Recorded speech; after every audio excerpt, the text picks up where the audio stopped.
चलिए दोस्तों, थोड़ा सा प्रॉब्लम आ गई थी, मैं सॉल्व कर रहा था क्वेश्चन, मुझे पता भी नहीं चला कि माइक में थोड़ा सा प्रॉब्लम आ गई थी, इसलिए नहीं हो पाया। इसे चलो देखते हैं। बाइनरी से हमको हेक्साडेसिमल से ऑक्टल में करना था। पहले हेक्साडेसिमल किस में कन्वर्ट करते हैं, हम बाइनरी डिजिट में करते हैं। फिर बाइनरी डिजिट किस में कन्वर्ट करेंगे, ऑक्टल में। हेक्साडेसिमल मैंने 4 डिजिट में पहले क्या किया, डिफाइन कर दिया, अलग अलग कर दिया। फिर उसके बाद क्या करते हैं, बाइनरी डिजिट को ऑक्टल में कैसे करते हैं। ऑक्टल होने के लिए हमको पहले क्या करेंगे, 3-3 का हम क्या बनाते हैं, पेयर बनाते हैं। मैं 3-3 का पेयर बनाता हूँ, ब्लैक मार्कर ये है, हम 3-3 का पेयर बनाते हैं। ये देख लीजिए, 3-3 का पेयर बनाते हैं। ये एक 3 पेयर बन गया, एक ये 3 पेयर बन गया, और एक ये 3 पेयर बन गया, एक ये 3 पेयर बन गया, फिर एक 3 पेयर ये बन गया, फिर एक 3 पेयर ये बन गया। बचा कितना हमारा, 2 लास्ट में। फिर मैं एक जीरो क्या करता हूँ, ऐड कर देता हूँ अलग से। एक जीरो जब ऐड अलग से किया तो ये देखो हमारे क्या बन गए, ये अलग से पेयर बन गए। इसमें भी ये कैलकुलेट करोगे तो कितना आएगा, 4 2 6 आया। फिर उसके बाद बात करें हम, इसमें भी बात करें, 4 2 कितना हो जाएगा, 6 आ जाएगा। फिर इसमें बात करें तो 2 आएगा। फिर इसमें बात करें तो कितना आएगा, 2 आएगा। फिर इसमें हम बात करें तो कितना आएगा, 2 आएगा। फिर इसमें बात करें तो कितना आएगा, 4 आएगा। फिर इसमें बात करेंगे कितना आएगा, 2 आएगा। ये कितना आएगा, 2 आएगा, 2 आएगा ना। तो हम ऑक्टल में कैसे डिफाइन, इसको हम पूरा लिख लेंगे सेम टू सेम, 2 4 2 2 6 6। ये देखो क्या हो गया, ऑक्टल में चेंज हो गया हमारा। और हमारे क्या क्वेश्चन पूछे गए थे, मैं उनको भी डिफाइन कर दे रहा हूँ। थोड़ा इसको मैं क्या करता हूँ, रफ कर देता हूँ।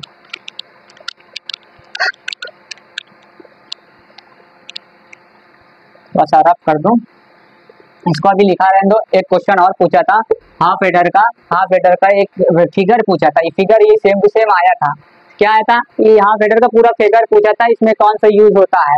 ये हाफ एडर का दिया हुआ नाम ही है हाफ एडर की एकदम सर्किट पहचान लीजिए। तो हम ऑलरेडी क्वेश्चन कर ले, मैं सबूत दिखा दे रहा हूँ, रुक जाइए, मैं आपके सामने देखो क्वेश्चन, ये देखो क्वेश्चन, ये सर्किट पूछा हुआ था, एकदम सेम टू सेम क्वेश्चन पूछा हुआ था।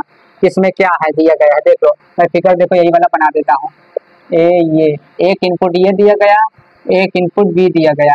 इसमें हमारा क्या करते हैं, ऐड कर लेते हैं। ये देखो इसी प्रकार क्या करते हैं, ये XOR गेट है, XOR गेट है, इसमें नॉट गेट भी जुड़ा हुआ है। ये XOR गेट है, ये हमारा एंड गेट है, एंड गेट, ये हमारा एंड गेट, इसे कैरी बोलते हैं। क्या बोलते हैं, कैरी भी बोलते हैं, ये हमारा कैरी भी होता है। इसका ये ट्रुथ टेबल मैंने बनाया ही है, देख लो, ये ट्रुथ टेबल है। ये कौन सा सर्किट है, हाफ एडर सर्किट है। पूछा था सब ट्रैक्टर है, हाफ एडर है कि सर कौन सा, और फुल एडर है। तो ये क्या है, हाफ एडर है। क्या है हमारा, हाफ एडर। देखो कितना इजी आया था। अगर मेरे से पढ़ोगे, मैं तो क्या बताता हूँ, कॉन्सेप्ट प्लस प्रैक्टिस कराता हूँ, तो सिलेक्शन क्यों नहीं होगा आपका, जाहिर सी बात है। डिजिटल इलेक्ट्रॉनिक बहुत इजी सब्जेक्ट है, अगर आप मन से पढ़ेंगे तो बहुत अच्छा लगेगा। और एक नंबर सिस्टम का और एक क्वेश्चन पूछा था, हमको बाइनरी से क्या कन्वर्ट करना था, बाइनरी से हमको, इसमें बाइनरी से पूछा था। देखो क्वेश्चन मैं लिख दे रहा हूँ तो पता चले, फुल ऐसे उसमें भी घूंचा पाची हुआ है, लिखा हुआ है। क्वेश्चन जब लिख देंगे तब समझ में आएगा आपको भी और हमको भी, कर क्या पूछा है क्वेश्चन। मार कर भी नहीं चल रहा है, चलो कोई बात नहीं, मार करना भी तो सही डालनी पड़ेगी। What is the binary equivalent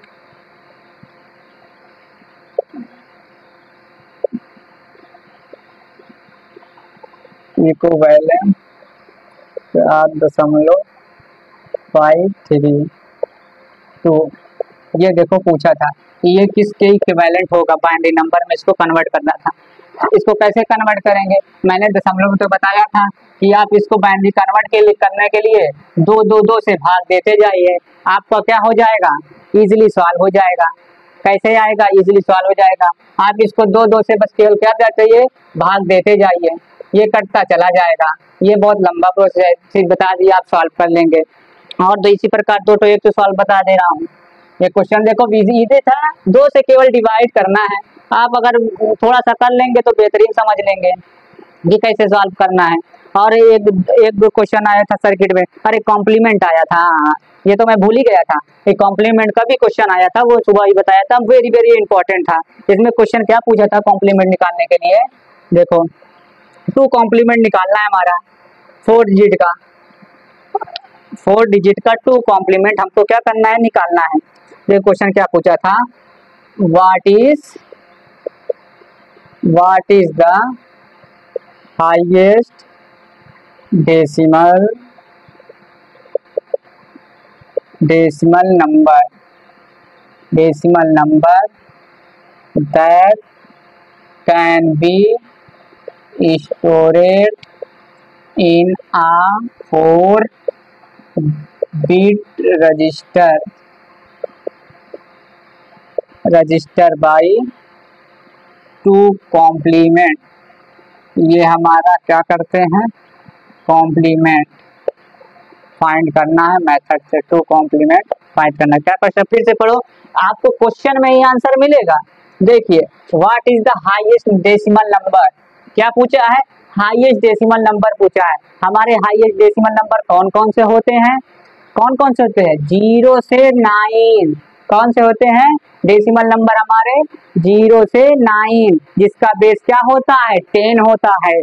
इसी प्रकार हम सॉल्व करेंगे, क्या होगा 0 से 9। अब क्या पूछा, हाईएस्ट नंबर कौन सा होगा 9 होगा। 9 को कैसे हम बाइनरी डिजिट में लिखते हैं, बाइनरी डिजिट में लिखेंगे 9 को, ये देखो ये हो गया हमारा 8, 4 डिजिट में हम लिखेंगे 1 हो गया, 0 हो गया, फिर 0 हो गया, फिर 1 हो गया, ये हमारा क्या हो गया बाइनरी डिजिट में हो गया।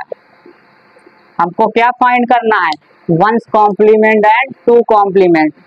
तो 1's कॉम्प्लीमेंट के लिए क्या करते हैं बच्चों, देखो 1's कॉम्प्लीमेंट के लिए 1 को 0 करते हैं, 1's कॉम्प्लीमेंट लिख दो,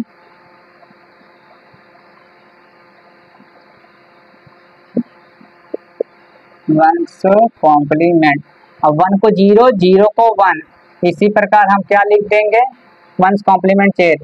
ये 0 1 का क्या हो गया 0, 0 का 1, 0 का 1 और 1 का 0। अब 2 कॉम्प्लीमेंट होने के लिए क्या करते हैं 1 ऐड कर देते हैं, 1 हमने ऐड कर दिया, ये हमारा 1's कॉम्प्लीमेंट निकाला है। 2 कॉम्प्लीमेंट्स निकालने के लिए ऐड कर देते हैं।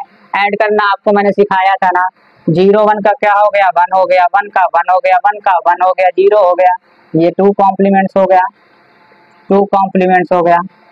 और पूछा था क्या, register storage four bit noted complement method से, ये टोटल कितना होगा, इसको आप कैलकुलेट करेंगे, ये कैलकुलेट करिए, ये हमारा कितना हो गया 4 2 6 1, जोड़ेंगे कितना आएगा 7, ये आपका 7 आंसर सही हो गया।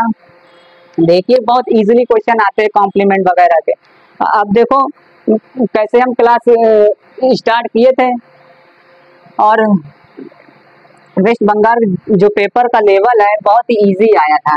आप एलटी में कंप्यूटर साइंस पढ़ रहे हैं तो उसका लेवल तो थोड़ा हाई रहेगा ही रहेगा। जहां बंगाल की बात करें वेस्ट बंगाल में, तो उसका लेवल उसका एलटी का 30-40% आप मान सकते हैं, क्योंकि उसमें 13 यूनिट दिया था, इसमें 7 यूनिट दिया था, और निगेटिव मार्किंग भी नहीं थी, तो सिलेक्शन होना तय था। अब निगेटिव मार्किंग नहीं है और बढ़िया, जो आपको क्वेश्चन नहीं आ रहे हैं कम से कम आंधी लग जाता, तुक्का भी मारते हैं, तब भी आपका क्वेश्चन थोड़ा बहुत तो सही हो जाएगा, नंबर तो कटेंगे नहीं। एलटी के पेपर में तो नंबर कटते हैं, और यूनिट भी उसका सिलेबस भी बहुत बड़ा सा है, उसको करने में 4 साल का कोर्स है, 3 महीने में कैसे खत्म होगा। अब नवंबर दिसंबर लगभग हमको सुनाई पड़ रहा कि पेपर है एलटी का, जो भी एलटी का पेपर अब जब भी हो डिसाइड हुआ नहीं है। अब यूजी सीनेट की आप तैयारी कर रहे हैं तब तो और बढ़िया है, पेपर आपको इजीली आपको आता ही होगा। चलिए आज की क्लास हम क्या करते हैं, समाप्त करते हैं, आगे हम नेक्स्ट की क्लास में पढ़ाएंगे। अब हम क्लास ऑपरेटिंग सिस्टम में शायद पढ़ा रहे हैं, इस पे शेड्यूलिंग वगैरह सीपीयू शेड्यूलिंग चल रही है, थोड़ा मैं सीपीयू शेड्यूलिंग में बता दूं कि उसमें क्या क्या होते हैं, थोड़ा सा मैं बात डिस्कस कर लूं। ऑपरेटिंग सिस्टम में सीपीयू शेड्यूलिंग की।